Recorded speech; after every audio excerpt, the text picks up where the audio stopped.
Welcome to red TV. నేను మీ తేజ. ప్రస్తుతం మనతో పాటు సీనియర్ జర్నలిస్ట్ కిరణ్ గారు ఉన్నారు. నమస్తే సార్. నమస్తే తేజ. సో కూటమి గవర్నమెంట్ లో గొడవలు అయితే జరుగుతున్నాయి, మనందరికీ తెలిసిందే. గత 3 రోజుల నుంచి కూడా లోకేష్ గారికి డిప్యూటీ సీఎం పదవి ఎందుకు ఇవ్వకూడదు, ఆయనకి ఏం తక్కువ అని విధంగా చర్చలు అయితే బాగా జోరుగా సాగుతున్నాయి. దీనికి సంబంధించి ఒక పక్క టీడీపీ నేతలు కానీ, ఒక పక్క జనసేన నేతలు కానీ వాళ్ళ అభిప్రాయాలు అయితే తెలియపరిచారు. మరొక పక్క ఏంటంటే అక్కడ ప్రధాన ప్రతిపక్షం కాకపోయినా ఒక పార్టీ కొన్ని మాటలైతే అన్నది. ఇదంతా కూడా వాళ్ళు కావాలనే చేస్తున్నారు, తెలిసే చేస్తున్నారు. ఇదంతా పొలిటికల్ డ్రామా.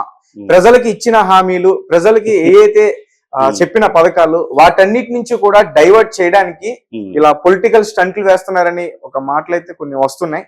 సో దానికి సంబంధించి మీరేం చెప్తారు? అంటే వాళ్ళకి ఫైనల్ గా అర్థమైంది, అయితే ఎర్ర పుష్పాలు అయ్యాము, వాళ్ళు ఒకటే, మనమే చివరికి ఎర్ర పుష్పాలు అయ్యాము అని చివరికి వాళ్ళకి అర్థమైనట్టుంది. అందుకే బాధా తప్త హృదయంతో ఈ మాటలు అంటున్నారు.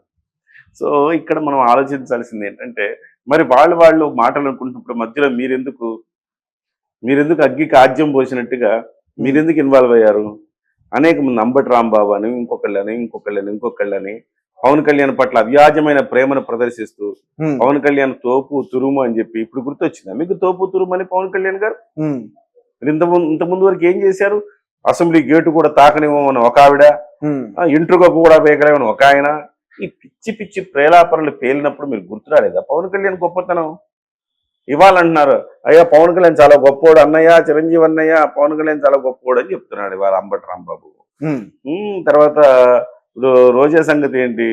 తర్వాత ఆ మార్గాని భరత్ ఏమంటున్నాడు? పవన్ కళ్యాణ్ దయ వల్ల మీరు తెలుగుదేశం పార్టీ గెలిచింది అంటున్నాడు. సో ఇంతకుముందు గుర్తురాలేదా మార్గాని భరత్కి? నేను కూడా పెద్ద హీరో తోపు అన్నాడుగా, నేను కూడా సినిమా యాక్టర్నే, నాకు కూడా చాలా మంది ఫ్యాన్స్ ఉన్నారు అన్నాడుగా. మరి ఆ రోజు పవన్ కళ్యాణ్ గారిని విమర్శిస్తున్నప్పుడు 4 పెళ్లిళ్ళు అని చెప్పేసి వాళ్ళ అధినేత మాట్లాడుతున్నప్పుడు, వీళ్ళు మాట్లాడుతున్నప్పుడు అంటే వీళ్ళు ఇలా పొగుడుతున్నారంటే, అంటే పవన్ కళ్యాణ్ పొగుడుతున్నారంటే తెలుగుదేశం వాళ్ళని రెచ్చగొట్టడానికి అనుకోవచ్చు. అదే నేను అంటుంది. అదే మీరు ఈ చలి కాచుకున్నారు కదా, మంటేసుకుని చలి కాచుకున్నారు కదా, మీరు అప్పుడు అర్థం కాలేదు. మీరు ఇప్పుడు మీకు అర్థమైంది ఎర్ర పుష్పాలయం ఫైనల్ గా మనం అని చెప్పి ఇప్పుడు అర్థమైంది. నిజంగా ఇది ఈ రాజకీయ పబ్బం గడుపుకోవటానికే చేస్తున్నారు అంటే గనక మరి మీరెందుకు ఇన్వాల్వ్ అయ్యారు? ఆ రోజు మీ తంపులు పక్కన పెట్టి పలానా పథకం అందలేదు, పలానా కార్యక్రమం జరగలేదు, పలానా రోడ్డు వేయలేదు, పలానా అభివృద్ధి జరగలేదు అని అడక్కపోయినారా? అసలుకి ఎంత దౌర్భాగ్యమైన పరిస్థితుల్లో వైసీపీ ఉందంటే ఇవాళ రాష్ట్ర ప్రజలు చేదరించుకుంటున్నారు.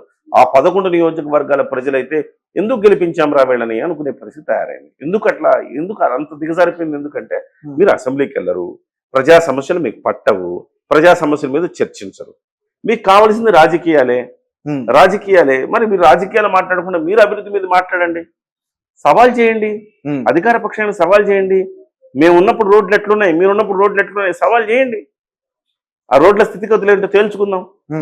ప్రజలు కూడా చూస్తారు కదా, మజా చూస్తారు, తమాషా చూస్తారు కదా. సో అలాగే మీరున్నప్పుడు పోలవరం ఎక్కడ దాకా వచ్చింది, ఇప్పుడు ఎక్కడ దాకా వచ్చింది, చర్చలు పెట్టుకోండి. సో ఇంటింటికి పెన్షన్ అందుతుందా లేదా చర్చలు పెట్టుకోండి. చాలా పెన్షన్లు తీసేశారంటారు జగన్మోహన్ రెడ్డి గారు. అదేమంటే అవును, పెన్షన్లు తీసేశారంటే అనర్హులందరికీ మీరు పెన్షన్లు, మీ కార్యకర్తలందరికీ మీరు పెన్షన్లు ఇచ్చుకుంటే పెన్షన్లు తీసేకి ఏం చేయాలి? అర్హత లేని వారికి కూడా వాళ్ళు పెన్షన్ ఇచ్చారా? అసలు అర్హత లేని వాళ్ళకి అనేక మందికి వాళ్ళ జాబితాలో పెన్షన్ ఇస్తున్నారు. ఒక్కొక్కడికి ఎంతంత ఉంటే వెనక ఆస్తులు ఉంటాయి, వాడికి అసలు వయసు ఉంటే చాలు పెన్షన్ జాబితాలు చేర్చు. వైసీపీ కార్యకర్త పెన్షన్ జాబితాలో చేర్చు, 3000 రూపాయలు తీసుకో. సో ఆ రకంగా వైసీపీ చేసిన దుర్మార్గాలు ఇవాళ మీ పథకాల్లో కూడా డొల్లతనం ఎక్కువ, పథకాల్లో కూడా లీకేజీలు ఎక్కువ అయితే ఏమవుతుంది? రాష్ట్ర ప్రభుత్వానికి తడిచి భారం అవదు. కాబట్టి ఈ పరిస్థితుల్లో రాష్ట్ర ప్రభుత్వం ఎవరు నిజమైన అర్హులు కొందరు కొత్తగా ఇస్తోంది, అర్హులు కాని వాళ్ళని తీసేస్తోంది. సో ఈ రకంగా చేసుకుంటేనే కదా ప్రభుత్వం ఆ మాత్రం పొదుపు ఉండాలి కదా. కుటుంబం నడవాలన్నా, ఒక రాష్ట్రం నడవాలన్నా ఆ పొదుపు ఉండాలి కదా. ఎక్కడ వేస్టేజ్ అవుతుంది చూసుకోవాలి కదా. వేస్టేజ్ని అరికెట్టే ఒక ప్రయత్నంలో భాగంగా కొన్ని తీసేశారు. సో చర్చకు పెట్టండి. అలాగే 1వ తారీఖు పెన్షన్ అందుతుంది, జీతాలు మీ హయాంలో 1వ తారీఖు వచ్చినాయి, వీళ్ళ హయాంలో 1వ తారీఖు వచ్చినాయి, చర్చ పెట్టండి. ఇవన్నీ మానేసి మీరెందుకు చలిగాచుకున్నారు వెళ్ళి? ఇప్పుడు మళ్ళీ దాంట్లో ఏమేమి మాట్లాడుతున్నారు? మార్గాని భరత్, అంబటి రాంబాబు వీళ్ళందరూ మాట్లాడుతున్నారు కదా, పవన్ కళ్యాణ్ గొప్ప అంటే ఒక రకంగా జన సైనికులు రెచ్చగొట్టి తర్వాత వీళ్ళతో కూడా మాట్లాడించి వాళ్ళతో మాట్లాడించి ఇద్దరి మధ్య తంపులు అయితే మనం తమాషా చూద్దాము, మనం హ్యాపీగా ఇద్దరు Elections హ్యాపీగా ముందు- ఉన్నామనే కదా. ఎలక్షన్స్ ముందు కూడా ఇదే రకమైన పరిస్థితి ఉన్నట్టుంది కదా సార్. ఎప్పటి నుంచో తెలుగుదేశం జనసేన కలవకూడదని శతదా ప్రయత్నం చేశారు, కలవనివ్వలేదు. చివరికి కలిశారు. కలిస్తే ఏం జరుగుతుందో వాళ్ళకి తెలుసు. కలిస్తే ఏం జరుగుతుందో చాలా స్పష్టత ఉంది. కలవకూడదు అని చెప్పేసి చాలా ప్రయత్నం చేశారు, అవన్నీ వర్కౌట్ అవ్వాల. ఎందుకు వర్కౌట్ అవ్వాలా? పవన్ కళ్యాణ్ అని ఒక వ్యక్తి ఎక్కడ తగ్గాలో తెలిసిన వ్యక్తి కాబట్టి ప్రతి చోట తానే తగ్గుతూ వ్యవస్థని నెగ్గిస్తూ, కూటమిని నెగ్గిస్తూ ఇవాళ నిజంగానే కూటమి విజయ దుందుపిచ్చే మోగించడానికి కారణభూతులయ్యాడు. ఇవాళ వాళ్ళు చూపించే ప్రేమ, పవన్ కళ్యాణ్ పట్ల చూపించే ప్రేమ, పాపం నిజంగా ప్రేమ చూపిస్తారని అనుకుంటారని వాళ్ళు అనుకుని ఆ రకంగా భ్రమపడి చేస్తున్నారు. ప్రజలందరూ మీ దొంగ ప్రేమలు, కపట నాటకాలు ప్రజలందరూ గుర్తించారు. కనీసం ఇప్పటికైనా వైఎస్ఆర్సీపీ చేయాల్సింది ఏంటి? నిజమైన ప్రతిపక్షం ఉండాల్సిన అవసరం ఉంది తేజ. ఎంత పెద్ద రాష్ట్రమైనా, ఏ దేశమైనా, రాష్ట్రమైనా, ఎవరైనా, ఎక్కడైనా నికార్సైన ప్రతిపక్షం ఉండాల్సిన అవసరం ఉంది. అవును, నికార్సైన ప్రతిపక్షం ఉంటే మాట్లాడగలుగుతుంది. ఇవాళ వాళ్ళకి మాట్లాడటానికి అవకాశం ఇవ్వట్లేదు ఈ ప్రభుత్వం. అది వాళ్ళ బాధ. తిరుమల వెళ్తే 6 చనిపోతే తిట్టడానికి అవకాశమే లేదే. పవన్ కళ్యాణ్ నేరుగా క్షమాపణ అడిగితే ఏం తిడతాం? ఇంకా జనంలో ఎక్కడికో వెళ్ళిపోయింది కూటమి ప్రభుత్వం. ఇంకేం తిట్టారు వీళ్ళు? అరే ఛాన్స్ మిస్ అయ్యామే అనుకుంటున్నారు. పబ్లిసిటీ మిస్ అయ్యారా? పబ్లిసిటీ మిస్ అయ్యారు, ఛాన్స్ మిస్ అయ్యారు. ఏమన్నా మనం అడుగుదామంటే అన్ని వాళ్ళే చేస్తున్నారు, వాళ్ళలో వాళ్ళే తిట్టేసుకుంటున్నారు.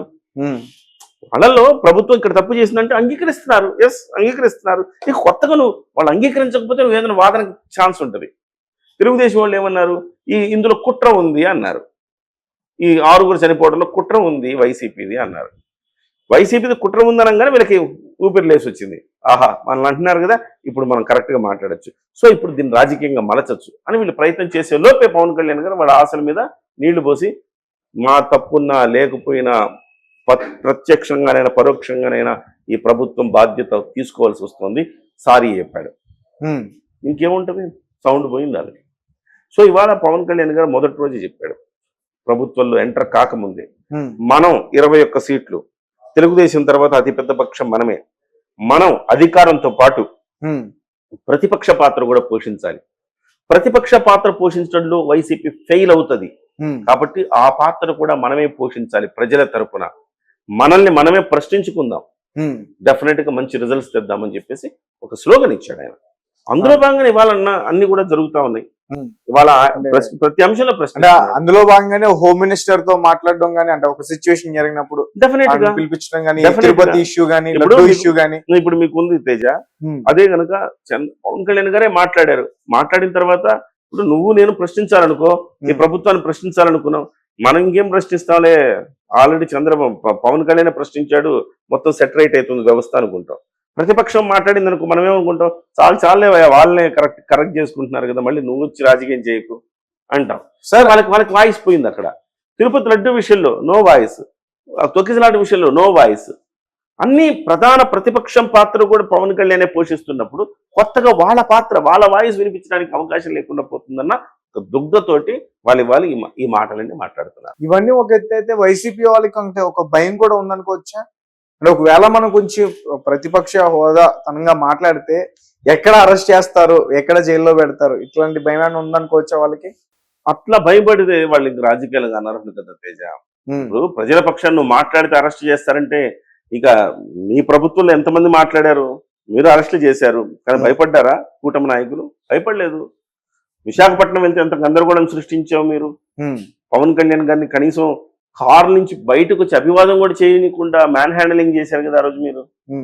పవన్ కళ్యాణ్ గారిని ఒక హోటల్లో పెట్టి బంధించారు కదా మీరు. మరి ఇంత జరిగింది అప్పుడు, కానీ మాట్లాడకుండా ఉన్నారా? మరి మాకేదో జరుగుతుంది, మేము మాట్లాడితే వాళ్ళ మీద మా మీద కేసులు పెడతారు ఇలా అనుకున్నారనుకో, వాడు రాజకీయ నాయకుడికి అన్ఫిట్ కదా, ఆ పార్టీ రాజకీయాలకు అన్ఫిట్ కదా. సో అది ఇప్పుడు ఆ రాజకీయ పార్టీ అన్ఫిట్ అని జనం ఆల్రెడీ డిసైడ్ అయ్యారు. రాబోయే రోజుల్లో ప్రతిపక్ష వాళ్ళకి కూడా ఈ పార్టీ అర్హత లేదని డిసైడ్ చేస్తారు. సార్ అంటే ఇవన్నీ కాదు అసలు, అంటే ఈ డిప్యూటీ సీఎం ఆ పదవి లోకేష్ గారికి ఇవ్వాలన్న గొడవ, అసలు రాజేష్ మహాసేన గారికి తెలుగుదేశం పార్టీలో సభ్యత్వం ఉంది, ఎమ్మెల్యేగా టికెట్ ఇచ్చి మళ్ళీ వెనక్కి తీసుకున్నా గానీ ఆ పార్టీకి సంబంధించిన సభ్యత్వం అయితే అనుకుంది. జనసేనకి లేదు, అందుకనే అతను ఈ విధంగా మాట్లాడాడు అనే ఒక. జనసేనకి ఏం లేదు, జనసేన పార్టీలో అతనికి సభ్యత్వం లేదు అని ఎందుకుంటుంది అతనికి జనసేన పార్టీ? ఇవ్వలేదా లేకపోతే ఏంటి? జనసేన పార్టీ అలాంటి వాళ్ళని చేర్చుకోదు. ఫస్ట్ ఆఫ్ ఆల్ మీరు రాజేష్ మహాసేన చరిత్రను మీరు ఒకసారి చూడండి. అతని పర్సనల్ డీటెయిల్స్ లోకి వెళ్ళండి. నా యొక్క సిద్ధాంతాలకు కూటమిలో ఉన్న వాళ్ళే కదా సార్. అదే వినండి చెప్తున్నా. ఆయన పర్సనల్ థింగ్స్ లోకి వెళ్ళను. ఆయన మీద అనేక ఆరోపణలు ఉన్నాయి. నేను వెళ్ళను ఆయన పర్సనల్ థింగ్స్ లోకి. వ్యక్తిగత జీవితాన్ని నేను టచ్ చేయకూడదని నేను అనుకున్నాను. అది పద్ధతి కాదు. రాజకీయాలుగానే మాట్లాడుకున్నాం. సో ఆయన ఫస్ట్ ఏం చేశాడు? తెలుగుదేశం పార్టీని బండబూతులు తిట్టాడు, జనసేన పార్టీని బండబూతులు తిట్టాడు, జగన్ పక్షాన చేరాడు, జగన్ అధికారంలోకి వచ్చాడు. అవును, అధికారంలోకి వచ్చిన తర్వాత నాకు అది కావాలి ఇది కావాలని గొంతెమ్మ కోరికలు కోరాడు. జగన్మోహన్ రెడ్డి నువ్వు చేసిన పనికి ఇదే చాలు అని చెప్పి ఇవ్వాల్సింది ఇచ్చాడు. ఇచ్చిన తర్వాత ఆయనకి నచ్చలేదు, సాటిస్ఫై అవ్వలేదు. అవ్వకపోతే ఇంక మళ్ళీ జగన్మోహన్ రెడ్డి మీదనే బాణం ఎక్కువ పెట్టాడు. తన మీద తన కాన్ఫిడెన్స్ ఎక్కువ. నేను చెప్పేస్తే నా దళిత సోదరులందరూ వినేస్తారు అనుకుంటాడు. దళిత సోదరులు వాళ్ళు కూడా తెలివైన వాళ్ళే కదా. ఇవాళ ఈ దేశంలో ఎస్పెషల్లీ మన రాష్ట్రాల్లో ఎంటర్‌ప్రెన్యూర్‌షిప్ లో దళితులు అగ్రభాగాన ఉన్నారు. ఓకే. సో కమ్మలు, రెడ్లు వీళ్ళు స్వతహాగా వాళ్ళకున్న ఆస్తిపాస్తులతో ఎంటర్‌ప్రెన్యూర్‌షిప్లు అయితే ఇవాళ దళితులు అవకాశాలను అందిపుచ్చుకుని ఎంటర్‌ప్రెన్యూర్‌షిప్ లోకి దూకడానికి చాలా సిద్ధంగా ఉన్నారు. చాలా మంది చేస్తున్నారు కూడా. అలాగే దళితులు అన్ని రంగాల్లో ముందుకెళ్తున్నారు. ఐఏఎస్, ఐపీఎస్ ఈ రంగాల్లో ముందుకెళ్తున్నారు. ప్రతి విషయంలో దళితులు ముందంజ వేశారు. ఇవాళ బాగా అవేర్నెస్ పెరిగింది. మహాసేన రాజేష్ చెప్పేస్తే వినేసి అబ్బో మన మహాసేన రాజేష్ చెప్పారని అనుకునే పరిస్థితుల్లో దళితులు ఎవరు లేరు. ఇవాళ ఖచ్చితంగా చాలా తెలివిగా ఉన్నారు. తమకేం కావాలో తాము చాలా స్పష్టంగా నిర్దేశించుకోగలుగుతున్నారు. ఆ క్రమంలో తానేమంటాడంటే 17% మంది దళిత సోదరులు ఉన్నారు, వీళ్ళందరూ కూడా నా వెనకున్నారు అని భావిస్తాను. వీళ్ళందరూ నా వెనకున్నారు, నేనేం చెప్తే చేస్తాను అనుకుంటాను. అందుకే మీరు కూటమి ప్రభుత్వం పోటీ చేస్తున్న క్రమంలో ఆయన ఏమన్నారు? నేను నా వెనక 15% ఓట్లు ఉన్నాయి, నేను చెప్తే 15% మంది వింటారు. పవన్ కళ్యాణ్కి ఆ స్థాయిలో కూడా ఓట్లు లేవు. లాస్ట్ టైం ఆయనకు వచ్చింది 6%. నేను చెప్తే 15% మంది ప్రభావితం అవుతారు. నేను కావాలో పవన్ కళ్యాణ్ కావాలో తేల్చుకున్న రీతిలో తెలుగుదేశానికి అల్టిమేటం జారీ చేశాడు ఆయన. సో అలాంటి వ్యక్తి తనను తాను చాలా గొప్పగా ఊహించుకుంటాడు. మనం టీవీ ముందు నిలబడి, కెమెరా ముందు నిలబడి 4 వీడియోలు చేసేస్తే అన్నా నువ్వు వీడియోలు బాగా చేస్తున్నావు అంటే నువ్వు గొప్ప నాయకుడు అయిపోతావా? అవలేవు కదా. నాయకుడికి ఉండాల్సిన లక్షణాలు వేరు కదా. నేను బాగా పాపులర్ అయిపోయాను నాయకుడు అవుతానంటే కుదరదు. నువ్వు ఎలాంటి నాయకుడు? నీకు ఎలాంటి నాయకత్వంలో నీ క్యారెక్టర్ ఏంటి? రాజకీయాల్లో నీ క్యారెక్టర్ ఏంటి? జనం అబ్జర్వ్ చేస్తున్నారు. ఆ రోజు జగన్మోహన్ రెడ్డి, ఆ రోజు తెలుగుదేశం పార్టీని, జనసేన పార్టీని తిట్టి నువ్వు జగన్మోహన్ రెడ్డి దగ్గర అయ్యావు. జగన్మోహన్ రెడ్డితో తేడా వచ్చిందని జగన్ను తిట్టి మళ్ళీ తెలుగుదేశం పార్టీ, జనసేనకి దగ్గర అవ్వాలని ప్రయత్నం చేశావు. జనసేన పార్టీలో ముఖ్యంగా పవన్ కళ్యాణ్ గారు ఫోటోలు పెట్టి, కటౌట్లు పెట్టి, ముద్దులు పెట్టి నన్ను క్షమించండి అని చెప్పి జనసేన పార్టీలోకి రావాలనుకున్నారు. కానీ పవన్ కళ్యాణ్ గారికి ఎవరు ఏంటనేది ఆయన చాలా క్షుణ్ణంగా అధ్యయనం చేస్తాడు. అధ్యయనం చేసి పార్టీలోకి తీసుకోలేదు. ఆయన తీసుకోకపోతే ఆ కోపంతో తెలుగుదేశం పార్టీలో జాయిన్ అయ్యాడు. తెలుగుదేశం పార్టీలో జాయిన్ అయినప్పటి నుంచి జనసేన మీద కక్ష పెట్టుకున్నాడు. పి గన్నవరం సీటు ఆయనకు అనౌన్స్ చేసిన తర్వాత ఆయన గతంలో హిందూ మహిళల మీద చేసిన వ్యాఖ్యలు వైరల్ అయినాయి. హిందూ మహిళలు ఈ రకంగా అన్నారు, హిందూ దేవతలు ఈ రకంగా. టీడీపీ వాళ్ళు ఇచ్చినా గానీ చాలా మంది టీడీపీ వాళ్ళే అతనికి వ్యతిరేకత చూపించారు. టీడీపీ వాళ్ళే వ్యతిరేకమయ్యారు.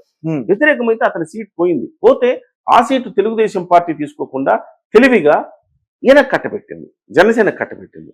తెలుగుదేశం పార్టీ వ్యూహాత్మకంగా ఇచ్చింది. ఆ సీట్లో మళ్ళీ మరొక తెలుగుదేశం వాళ్ళని నిలబెట్టడం కంటే జనసేన నిలబెట్టడం జనసేనకి ఇచ్చేసింది ఆ సీటు. తన సీటును జనసేన తీసుకుందని జనసేన మీద మరింత కోపం, దుగ్ధతో రగిలిపోతా ఉన్నాడు. రగిలిపోయి కూటమి ధర్మాన్ని విస్మరించి కూటమిలో ఈ పార్టీని ఓడించే బీజేపీని, జనసేనను ఓడించండి అని పిలుపునిచ్చాడు. ఒక్క సీట్లో కూడా గెలిపించడం చూస్తున్నాడని చెప్పారు. ఏమీ చేయలేకపోయాడు. ఆయన ప్రభావం ఎంతో తేటతెల్లమైపోయింది. 21 స్థానాలు 20 స్థానాలు జనసేన పార్టీ గెలిచింది. ఒక్కచోట అట్లీస్ట్ పి గన్నవరంలో ఓడించగలిగాడా? ఒక్కచోట ఓడించలేకపోయాడు కదా సార్. అంటే ఒక్కొక్క టైంలో అతని మీద ఎవరో దాడి చేస్తే పవన్ కళ్యాణ్ గారు డైరెక్ట్ గా కాల్ చేసి పవన్ కళ్యాణ్ గారు అతని మీద దాడి చేస్తే పవన్ కళ్యాణ్ గారు ఆ రోజు పవన్ కళ్యాణ్ గారికి చాలా మద్దతుగా మాట్లాడుతున్న క్రమంలో పవన్ కళ్యాణ్ గారు మన కోసం మద్దతుగా మాట్లాడుతున్నారు, వాళ్ళ మీద దాడి జరిగిందని ఫోన్లో మాట్లాడాడు. ఫోన్లో మాట్లాడినంత మాత్రాన మీరు గొప్పవాళ్ళు అయిపోరు కదా. పవన్ కళ్యాణ్ గారు అన్ని క్యారెక్టర్ మొత్తం సెట్ చేసుకున్నాడు. ఆయన పార్టీలోకి తీసుకోవాలంటే సచ్యులుడై ఉండాలి, సమాజం పట్ల ప్రేమ ఉండాలి, ఈ సంఘం పట్ల మీకు నిబద్ధత ఉండాలి, అవసరమైతే మీరు త్యాగం చేసి సమాజానికి ఎంతో కొంత చేయగలిగిన నిబద్ధత కలిగిన వాళ్ళనే తీసుకుంటాడు. ఓకే. రాజేష్లో కనపడలేదు ఆయనకి, తిరిగి తీసుకున్నారు. ఏం చేశాడు రాజేష్ ఇప్పుడు తెలుగుదేశం పార్టీలో ఉండి? తెలుగుదేశం పార్టీలో ఉండి నెంబర్ 1 మిస్టేక్ జనసేన పార్టీని ఓడించమని పిలుపునివ్వటం. ఆ రోజే తెలుగుదేశం పార్టీ యాక్షన్ తీసుకోవాలి, కానీ తెలుగుదేశం పార్టీ యాక్షన్ తీసుకోవాలా. తీసుకోకపోక గిఫ్ట్ తిరిగి ఇంకొక గిఫ్ట్ ఇచ్చి కూర్చోబెట్టింది అక్కడ. ఇక్కడ వాళ్ళ మంగళగిరి కేంద్ర కార్యాలయంలో కూర్చోబెట్టి ప్రెస్ మీట్ పెట్టించింది. అంటే ఏంటి అర్థం? అంటే ఏంటి ఆ రోజు ప్రెస్ మీట్ లో రాజేష్ మహాసేన్ ఏం మాట్లాడాడు అంటే ఆ రోజు వేరే విషయం మీద మాట్లాడించింది. అంటే దీనికి సంబంధం లేదు, వేరే విషయం మీద. అంటే నేనేమంటానంటే, మీరు కూటమికి నష్టం చేసిన వ్యక్తిని తీసుకొచ్చి మీరు పార్టీ ఆఫీసులో కూర్చోబెట్టి ప్రెస్ మీట్ పెట్టించడం కరెక్ట్ కాదు. నైతికంగా మీరు తప్పు చేస్తున్నారు తెలుగుదేశం పార్టీ వాళ్ళని చెప్పాను ఆ రోజు కూడా నేను. ఇవాళ ఇంకొక అడుగు ముందుకేసి ఏం చేశాడు? ఈ మొత్తం గందరగోళానికి కారణమయ్యాడు. మరి మీరు చర్యలు తీసుకోరా? తప్పు మీద తప్పు, తప్పు మీద తప్పు అతను చేస్తూ ఈ రోజు అతను మాట్లాడిన దాని వల్ల ఎవరు ఎక్కువ ఎవరు తక్కువ ఏంటి ఎవరు అంతే కదా, స్థానం ఎలాంటిది అనేది చర్చలకి దారితీస్తుంది. ఇప్పుడు తాత్కాలికంగా సమస్య తగ్గి ఉండొచ్చు, సమస్యను తీసుకెళ్లి కోల్డ్ స్టోరేజ్ లో పెట్టి ఉండొచ్చు తాత్కాలికంగా, కానీ ఎప్పటికైనా కానీ మనసుల్లో ఎక్కేసిందిగా. ఎప్పటికైనా తెలుగుదేశం పార్టీ మా నాయకుడికి థ్రెట్టే, మా నాయకుడిని డైల్యూట్ చేయడానికి ట్రై చేస్తుందని వాళ్ళు, లేదు జనసేన వాళ్ళు ఎప్పటికైనా మనకి అనవసరం, మనకు అవసరం లేదు, మనకు సొంతంగా మెజార్టీ ఉందని వీళ్ళకి ఈ మనసుల్లో ఈ భావాలు రావడానికి కారణమైపోయాడు కదా. మరి తెలుగుదేశం పార్టీ చర్యలు ఏమైనా తీసుకుందా అంటే, మరి ఇప్పుడు అతని సభ్యత్వాన్ని పూర్తిగా రద్దు చేశారా? రద్దు ఎక్కడ చేశారు? ఏమీ చేయలేదు కదా. మళ్ళీ క్షమించండి అని అడిగాడు. ఎన్నిసార్లు ఎంతమందిని క్షమించమని అడుగుతాడు ఆయన? నేను తప్పు అయిపోయింది క్షమించండి అని అడుగుతున్నాడు. ఎంత బూతు మాటలు మాట్లాడి జన సైనికుల్ని నోటితో ఉచ్చరించలేని మాటలు మాట్లాడాడు అతను. హిందూ మహిళల్ని నోటితో ఉచ్చరించలేని మాటలు మాట్లాడాడు. సో అలాంటి వ్యక్తి రాజకీయాల్లోకి వచ్చినప్పుడు నోటిని అదుపులో పెట్టుకోవాలి తేజ. మనం రాజకీయాల్లో ఉండాలి, ప్రజల్లో తిరగాలి, ప్రజలతో ఉండాలి మనం అనుకున్నప్పుడు నోటిని అదుపులో పెట్టుకోవాలి. అది తప్పినప్పుడు ఇలాంటి పరిణామాలు ఎదురవుతాయి. వచ్చిన సీటు పోతుంది. ఇవాళ ఇంకో అడుగు ముందుకేసి ఈ గొడవకు కారణమయ్యాడు. తెలుగుదేశం పార్టీ చర్య తీసుకుని తన నిబద్ధతను నిరూపించుకోమని చెప్తున్నాను నేను. మాకేం సంబంధం లేదు, ఆయనే మాట్లాడాడు. ఇలా మాట్లాడినందుకు, అంతకుముందు అలా మాట్లాడినందుకు, కూటమిలో జనసేన ఓడించమని చెప్పినందుకు, ఇప్పుడు ఇలా మాట్లాడినందుకు ఇతర పార్టీకి నష్టం చేస్తున్నాడు.